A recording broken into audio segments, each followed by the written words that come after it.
Hi, I'm Alexandra Pascaver. I used to intern at Amazon, and I interned at Spring Health, and now I work full-time as a software engineer for Spring Health. When you're a software engineer intern, you've obviously heard of FAANG: Facebook, Apple, Amazon, Netflix, or Google.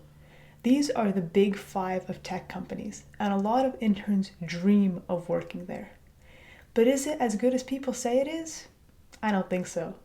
I think as a software engineer intern, if you join a Series A, B, or C startup, you will do a lot more for your career than you would at FAANG. Let me explain. FAANG has a lot of glitz and glitter. It looks good on your resume and people will ask you about it. But inside of a FAANG, it's huge. It's simply a massive company, and you probably won't be working on really valuable features.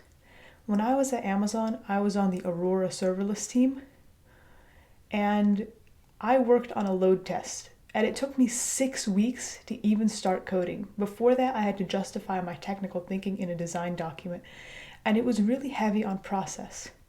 A lot of big companies are really big on process. They are process gluts. It's not really agile in there. At a startup, somebody could identify a bug at breakfast time, by lunch you'll be working on it, and by dinner you'll have a PR up.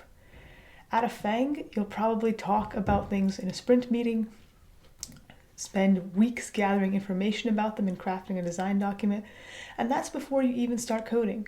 So FAANG does look good on your resume, but it doesn't teach you to code as much as work at a startup will. FAANG also offers a lot of money. If you need money, FAANG is definitely a good place to intern.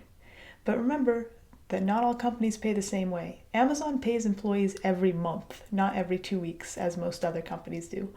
So if you need to balance your budget, FAANG might be a good choice, but startups can also pay a pretty competitive salary. At Spring Health, as an intern, I earned a little less than what I learned at Amazon, but the learning definitely made up for it. So, would I recommend interning at a FAANG? Only if you feel like your coding skills are strong enough, you want to experience process rather than product, and if you need the money. But if you really want to grow as an engineer and challenge yourself to learn, I think the best thing you could do is go to a Series A, B, or C startup. Of course, this is just my opinion, but thank you for listening.